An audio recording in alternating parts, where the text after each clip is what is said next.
యాదగిరి అన్న అమర లాస్ట్ చేయాలను అమర హై కామ్రేడ్ యాదగిరి అన్న ఎత్తుకుందాం ఎర్ర జెండా ఒత్తుకుందాం కంటి తడి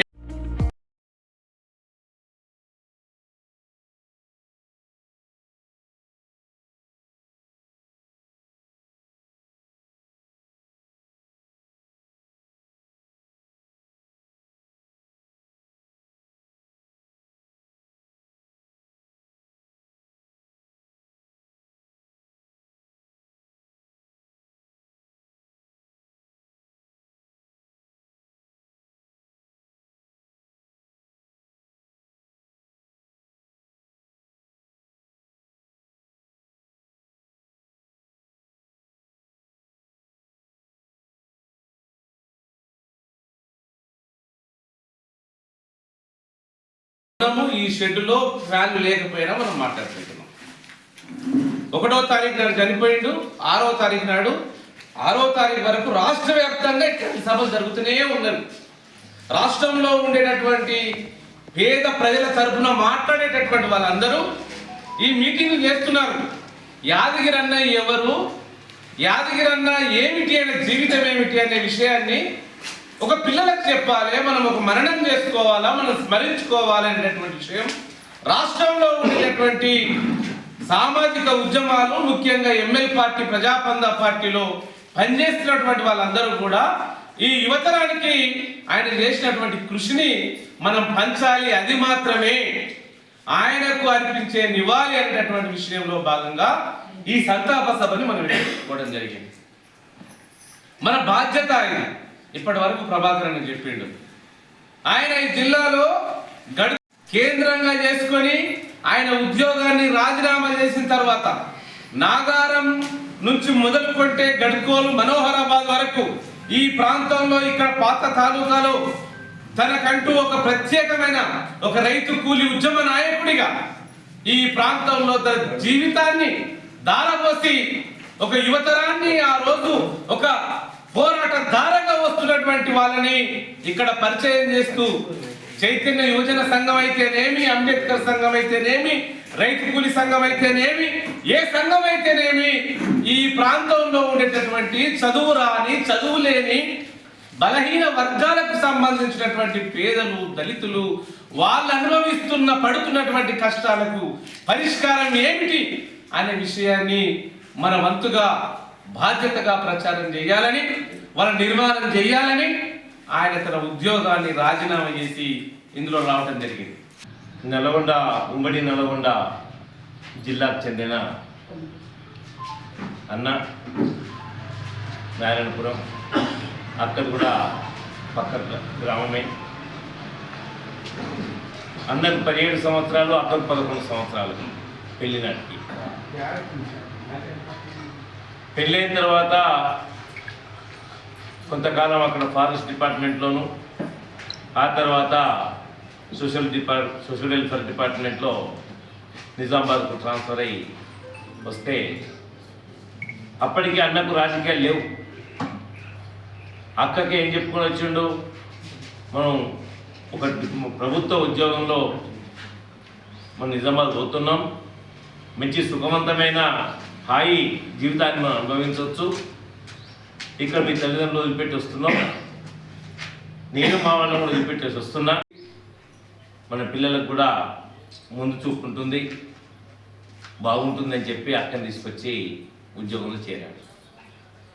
ఉద్యోగం చేస్తూ చేస్తూ ఏదైతే తన చదువుల్ని ఉద్యోగం చేస్తూ చదువుకోవడానికి రాత్రి కాలేజీ కరీలవాడలో నైట్ కాలేజీ అంటే రాత్రి కాలేజీలో జాయిన్ అయ్యి చదువుకుంటున్న టైంలో ఆ రాత్రి పాఠశాలలో చదువుకుంటున్న డివి కృష్ణారెడ్డి గారు, అట్లాగే ఆరెడ్డి నారాయణ అని చెప్పేసి వాళ్ళతో పరిచయం ఏర్పడి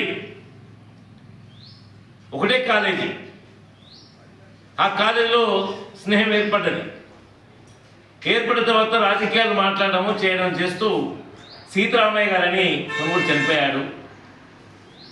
తన దగ్గర ఈ రాజకీయాల చర్చ జరుగుతున్న క్రమంలోనే శ్రీకాకుళ సాయుధ రైతాంగ పోరాటం లోకరాజునికి ఇంకెక్కువ తెలుసు. ఏం పిల్లడో వెళ్దాం పద శ్రీకాకుళం జాతర అని చెప్పేసి ఆ రోజుల్లో ఎవరు నోట్లో చూసినా అవే పాటలు ఉండేవి. అంటే శ్రీకాకుళం సాయుధ రైతాంగం పోరాటం ఎందుకు జరుగుతుంది? ఆ రోజు వడ్డీ వ్యాపారానికి వ్యతిరేకంగా, సావుకారుల దోపిడీకి వ్యతిరేకంగా, భూస్వామ్య దోపిడీకి వ్యతిరేకంగా, అయ్యా పాంచనంటే కుదరని, అయ్యా పాంచనంటే మన జీవితాల్లో మార్పు రాదని ఆదివాసి బిడ్డలు, చదువురాని బిడ్డలు,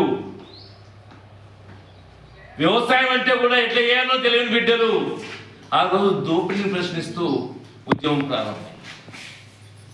దాని స్ఫూర్తి, ఆ ఉద్యమ లక్ష్యం వీళ్ళ మధ్య చర్చ జరిగేది. ఎందుకంటే యాదగిరన్న రాత రైటింగ్ మీరు చూస్తే చిన్న అసలు ఎంత విప్లవోద్యమంలో పోరాటాలు కొనసాగిస్తూ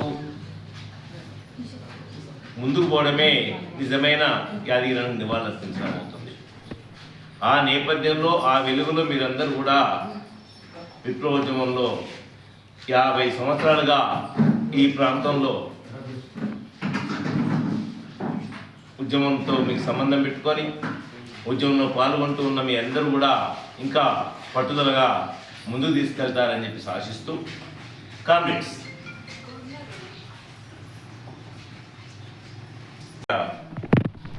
విప్లవ ఉద్యమ నిర్మాత కర్నాటి యాదగిరన్న 50 సంవత్సరాల ఉద్యమ ప్రస్తావనాన్ని, అట్లాగే భూస్వామ్య పెత్తందారి దోపిడీకి వ్యతిరేకంగా తను చేసిన పోరాటాలని స్మరించుకుంటూ, యాదగిరన్నకు నిజమైన నివాళి అంటే దోపిడీ సమాజంలో జరుగుతున్న దోపిడీకి వ్యతిరేకంగా జరిగే పోరులో భాగస్వామ్యం పంచుకున్నాడే నిజమైన నివాళులని ఈరోజు మేము భావిస్తూ ఉన్నాం.